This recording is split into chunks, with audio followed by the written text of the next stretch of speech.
오늘 우리에게 주신 하나님의 말씀 마태복음 6장 25절에서부터 30절입니다. 제목은 청계천의 성자. 2013년 10월 29일 날, 지금부터 10년 넘었죠? 조선일보 만물상에 이런 기사가 났습니다. 청계천의 성자 노무라 목사님의 이야기였습니다. 그는 1974년 43살에 일본인 목사였어요. 그런데 이제 청계천 하류에 있는 개미마을에 갔다가, 지금으로 말하면 어디냐면 군자 차량기지 아시죠, 여러분? 그 근처예요. 그 근처에서 땅을 파고 거기에다가 그 환자를 해서 움막집을 1600가구를 지어서 거기 살았다고 합니다. 얼키설키 살았죠. 옆에 방음도 안 됐겠죠? 그게 무슨 방음이 됐겠습니까? 그런데 거기가 바로 이제 청계천의 빈민촌 중에서 가장 어려운 사람들이 사는 그런 곳이었는데, 약 6만 명이 살았고, 아까 보셨지만 거적을 이렇게 들치고 들어간 어느 한 쪽방에 14살 소녀가 누워 있었습니다. 노무라 목사님이 보시기에 옆구리와 무릎에는 드러난 하얀 뼈가 보였고, 또 파리떼가 시커멓게 달라붙는 그런 아주 열악한 상황 속에 있는 것을 노무라 목사님이 보셨어요. 근데 소녀의 어머니는 병원에 데려가야 되는데 돈이 없으니까 못 데려가고 무당한테 찾아가서 낫게 해달라고 그렇게 했답니다. 노무라 목사님이 소녀에게 가볍게 인사를 건넸어요.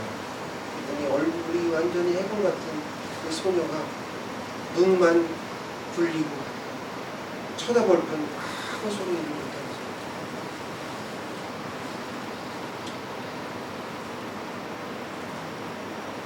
노무라 목사님은 예수가 나를 쳐다보는 것 같다라고 생각했습니다. 그 소녀는 2달 후에 세상을 떠났습니다. 목사님 찍은 사진에 그게 나와요. 근데 이게 이제 초상권 때문에 여러 가지 그런 것 때문에 제가 보여드릴 수가 없었고, 그 사진첩에는 나옵니다. 그래서 1970년도에 청계천의 밑바닥을 담은 그러한 500여 장의 사진 중에서 어느 정도 이렇게 편집을 해가지고 노무라 리포트를 아까 보셨듯이 그런 사진첩을 냈습니다. 거기에는 한국의 70년대, 80년대의 참담한 모습들이 고스란히 담겨 있어요. 여러분, 우리가 이게 잘 살게 된 지가 금방 이렇게 된 게 아니에요. 그 과거를 좀 아셔야 되는데, 지금 현재 사람들은 거기에 대해서 관심이 없죠. 그는 1984년까지 50차례의 한국을 드나들면서 빈민들을 구제했습니다. 일제 침략이 없었다면 6.25도 없었을 것이고 청계천 빈민도 없었을 것이라고 그분은 생각했어요. 그래서 노무라 목사님은 도쿄에 있는 자기 집을 팔아가지고 청계천에 고아원을 세웠습니다. 또 남양만에 간척지로 옮겨간 그런 그 철거민들을 위해서 뉴질랜드에서 종자소 600마리를 사오기도 했습니다. 그러니까 80년까지 한국에 기부한 돈이 무려 7,500만 엔입니다. 그 당시 돈으로 8억 원이 넘는 돈이었어요. 그 당시에 8억 원은 엄청난 돈입니다. 지금은 8억 원이 얼마 안 되지만 집 하나 사기도 어렵겠지만, 그 당시에는 1억 원이면 집 한 채를 큰 대고 같은 집을 샀어요. 그런 시절이었습니다. 그는 이제 야마다시 현에서 마지막 그 그 이제 가정교회를 이끄시면서 지금 목회를 하고 계십니다. 2013년도 10월에 아까 보셨듯이 그 서울시 명예시민상을 받았어요. 한국의 이바지한 공로를 인정받아서 시청에서 또 노무라 할아버지의 서울사랑이라는 사진전도 열렸습니다. 82살의 노무라 목사님은 죽어서 한국에 묻히기를 원했어요. 그 정도로 한국을 사랑하셨습니다. 한국은 내 인생의 기반이었고 하나님이 내게 맡겨준 소명의 땅입니다 라고 말했습니다. 우리가 진짜 청계천 성자에게 건네는 우리의 감사가 너무 늦지 않았나 모릅니다. 오늘 아까 그 노무라 리포트 사진집에 나오는 일부 사진을 보여드렸는데요. 안타깝게도 2025년 7월 28일 향년 94세로 하나님의 부름을 받아서 목사님은 소천하셨습니다. 그래서 제가 이 말씀을 전하는 이유가 여기에 있죠. 그가 국민일보의 인터뷰에서 이런 말을 했어요. 기독교인은 언제나 예수님이라면 어떻게 하셨을까를 항상 고민해야 됩니다.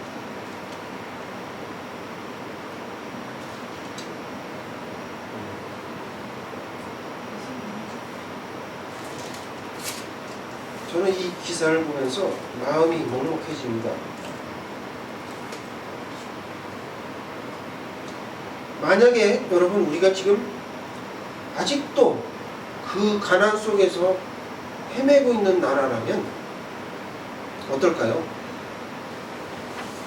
그런 나라들 많거든요. 우리나라만 이렇게 잘 된 거예요. 여러분이 잘해서 한 겁니까? 기업들이 잘해서 했을까요? 정치가들이 잘했습니까? 정치가들은 자기 돈 입에다 닦아놓는데 막 횡령하는데 저거였고, 노태우 대통령은 자기가 대통령으로 인정받기 위해서 소련에다가 엄청난 돈을 줬잖아요. 그래서 여러분 받아온 게 저 고장 많이 나는 소방 헬기예요. 그거를 차관을 줬는데 차관을 못 갖고 오니까 뭘로 가져왔어요? 헬기로 가져온 거잖아요. 그나마 다행이라 생각합니다. 우리가 이렇게 해서 하는 건 아니고. 마태복음 6장에 오늘 본문의 말씀 중에 목숨을 위하여 무엇을 먹을까? 무엇을 마실까? 몸을 위하여 무엇을 입을까? 염려하지 말라. 이런 말을 제가 이 당시에 목사님으로 들었다면 저는 여기에 대해서 수긍을 하지 않았고 오히려 반감을 가졌습니다. 그래서 예전에 목사님들이 이런 설교를 하질 않았어요. 조금 나중에 우리가 좀 잘 알고 나서 이런 얘기를 하게 됐는데, 워낙 가난하니까 개인도 가난하죠, 이웃도 가난하죠, 교회도 가난하죠, 국가도 가난하니까 다 가난했잖아요. 여러분 그거 아십니까? 1970년도에 나 무슨밖에 안 나오는데 GNI 국민 총 생산이 기록한 게요 280달러예요. 280달러. 1970년도에 280달러. 지금 얼마요? 36,000달러입니다. 여러분이 100배가 성장했어요. 100배. 야, 100배가 넘어요. 네? 100배가 넘는다니까요. 이래서 세계인들이 막 깜짝 놀랐잖아요. 그래갖고 한강의 기적이다, 이렇게 얘기했죠. 아, 저도 기억나는데요. 여러분 집집마다 간의 수공업 했었어요. 여러분. 왜 뭐 1차 수공업으로 1억 불 달성을 위해서 그렇게 노력을 했지 않습니까? 여러분 그거 빨아서 1억 불이 하려면 얼마나 힘든지 아세요?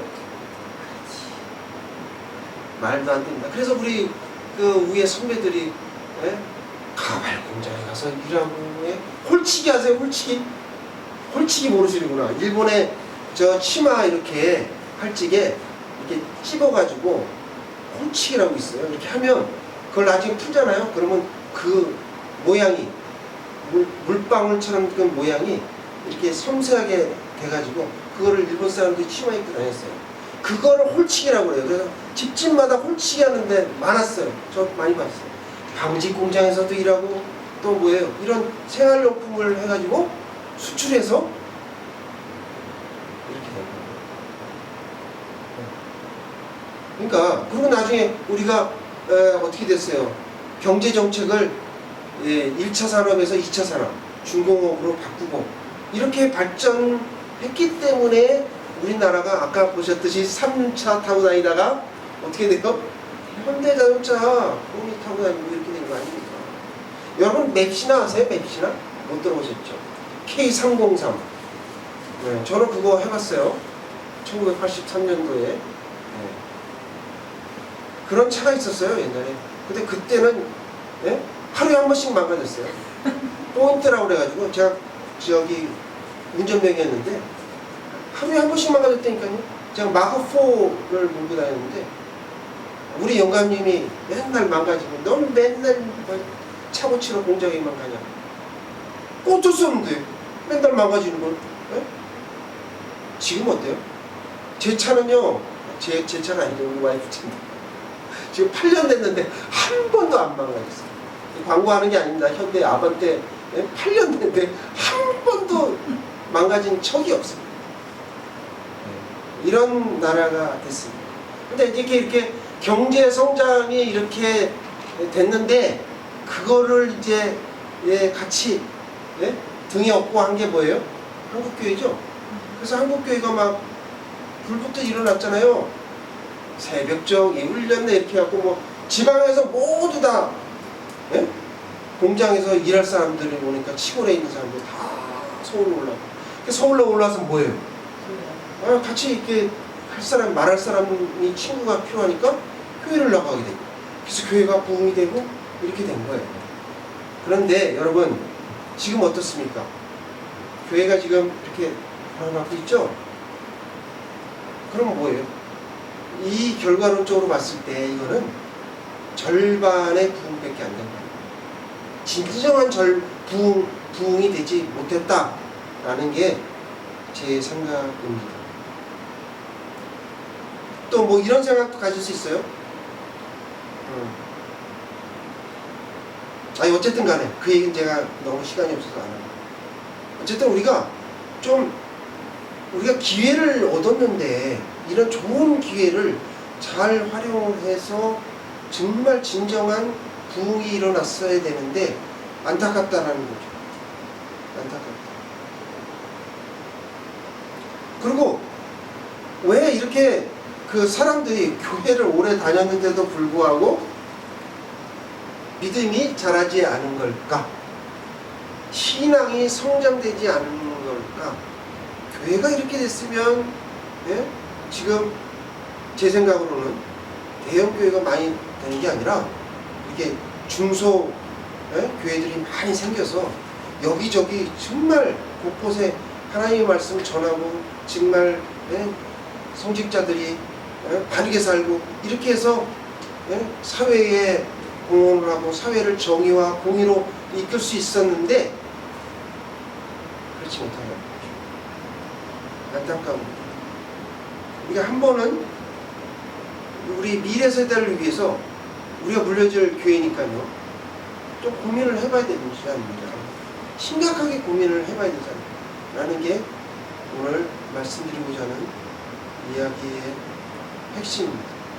여러분 노무라 목사님처럼 되라는 게 아니에요. 그렇게 될 수는 없지만 적어도 우리가 뭐 어떻게 가만히 있으면 안 되지 않느냐 그런 말이죠. 그러면 우리의 신앙이 성장하려면 어떻게 해야 할까요? 오늘 본문을 통해서 우리에게 주시고자 하시는 하나님의 말씀은 첫째, 지나친 염려를 하지 말아야 합니다. 따라해볼게요. 지나친 염려를 하지 말아야 합니다. 라고 말씀하십니다. 거룩하신 하나님의 말씀입니다. 25절, 26절 다 같이 공독하겠습니다. 시작.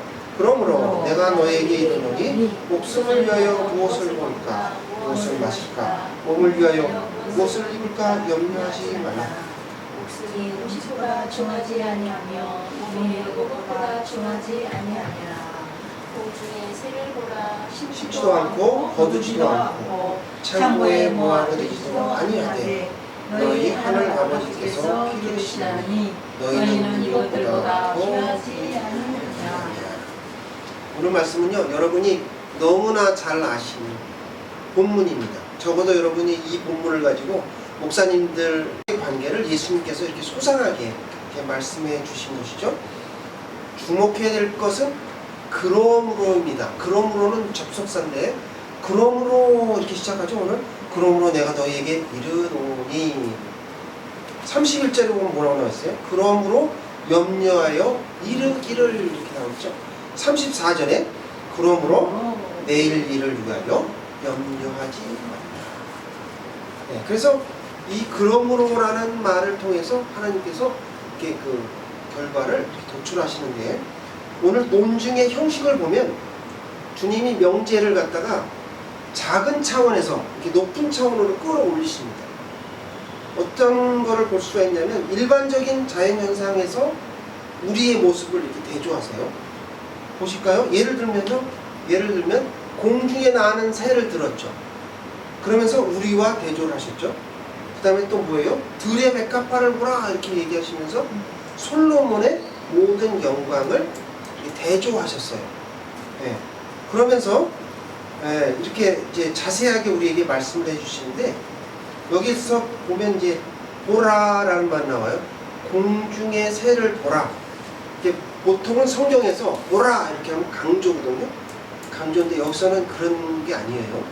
오해하시면 안 되고, 강조가 아니라 그냥 자연스럽게 이제 공중의 새를 봐라, 보라 이런 뜻이에요.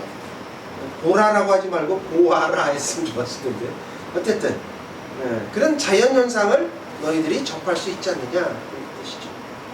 여러분, 새들은요 생명을 유지하기 위해서 어떻게 합니까? 벌레를 잡아먹어요.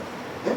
벌레를 잡아먹고 뭐 이제 물도 샘물을 찾아가서 이렇게 먹기도 하죠. 근데 사람이 살아가는 거하고 새들이 살아가는 거하고는 전혀 다릅니다. 그러니까 생명 유지 방법이 달라요. 어떻게 다르냐? 새들은 가서 주워 먹기만 하면 돼요. 있는 거 먹기만 하면 돼요. 그러나 사람은 그렇게 할 수 있어요? 여러분, 벌레나 곤충 잡아먹는 분이 혹시 계실지 모르겠는데 그렇게는 못하죠. 그러면 어떻게 해요? 밭을 갈아야 돼요. 밭을 갈고 그 다음에 또 뭐예요? 파종을 해야 돼요.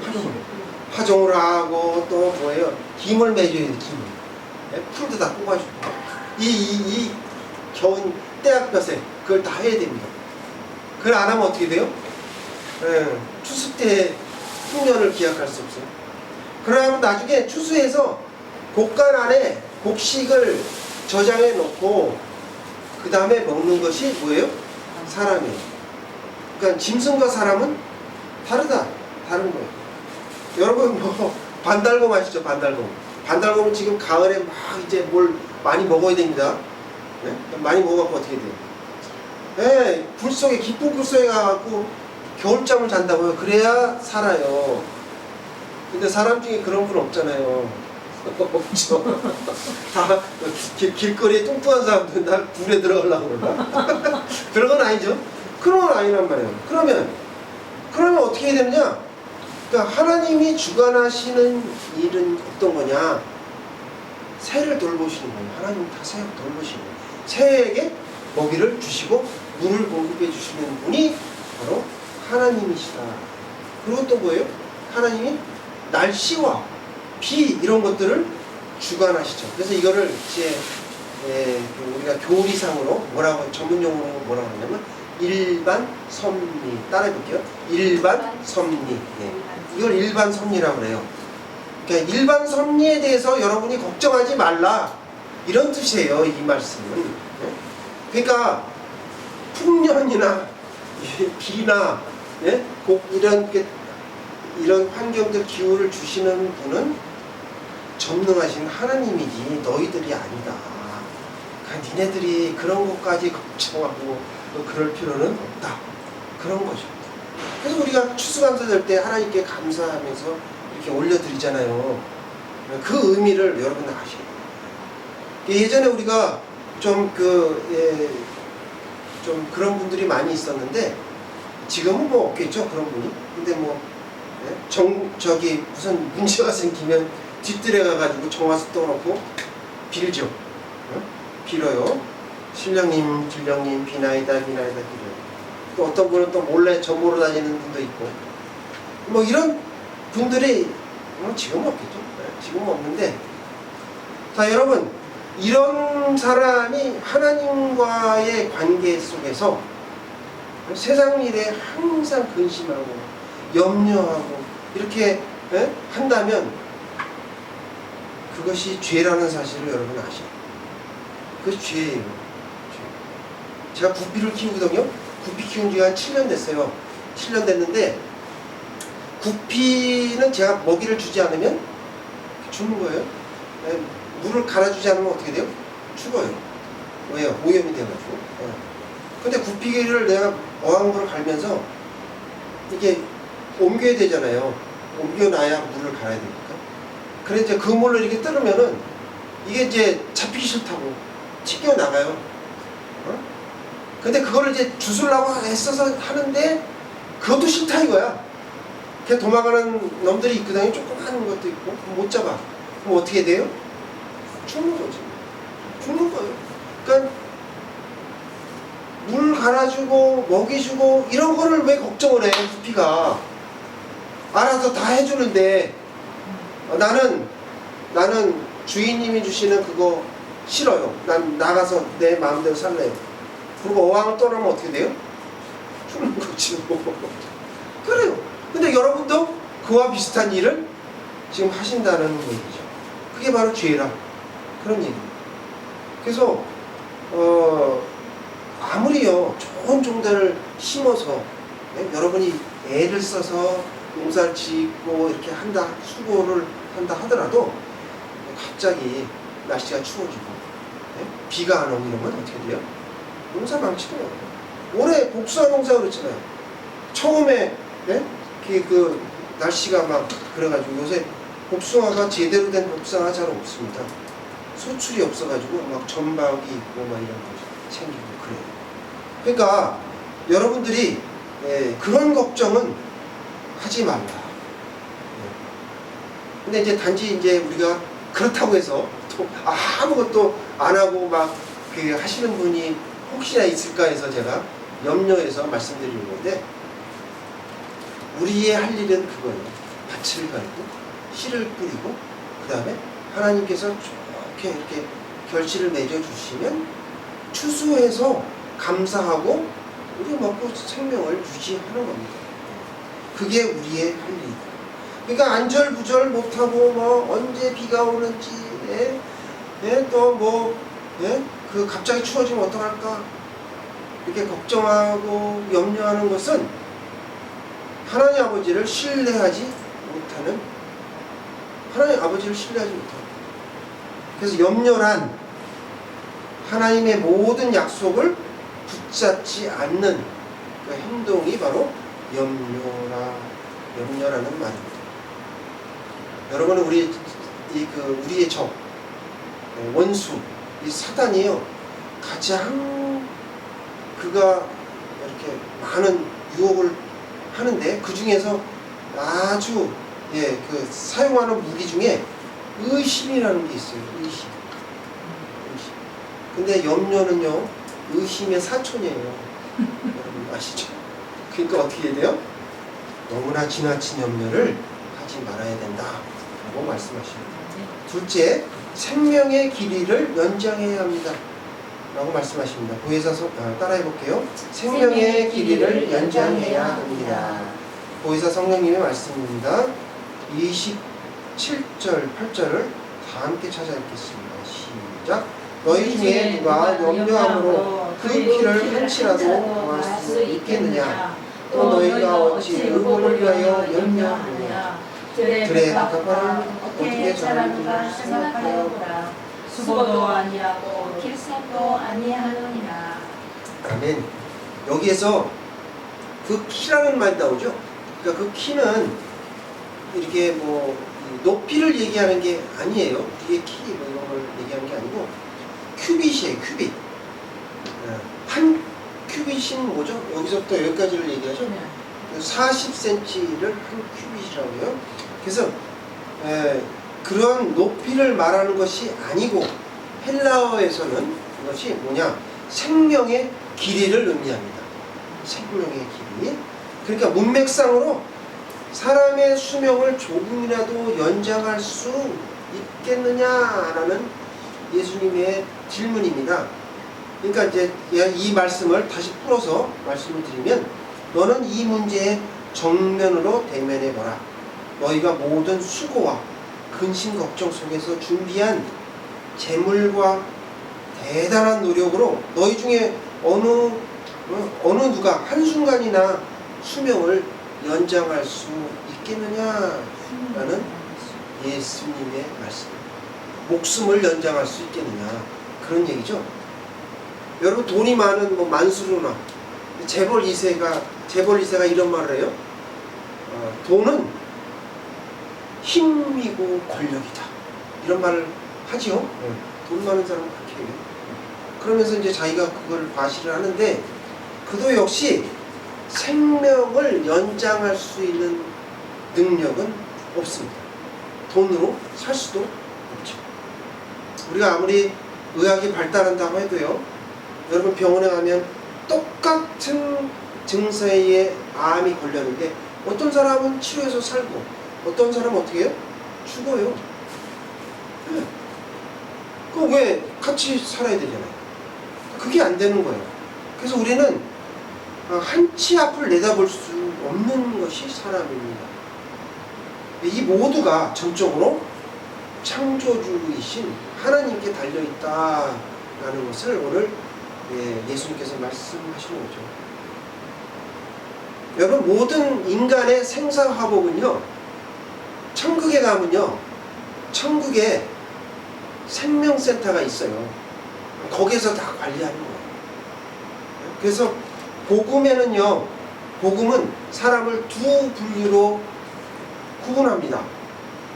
뭐와 뭐로요? 크게 비그리스도인과 그리스도인으로 구별합니다. 비기독교인은, 비그리스도인은 하나님의 진노 아래에 있는 것이고, 불행과 전쟁과 기근과 전염병으로 이렇게 놓여있기 때문에 그들에게는 아무것도 기대할 수가 없어요. 그들에게는 참된 평화가 없다는 거예요. 근데 우리 기독교인들은 어때요?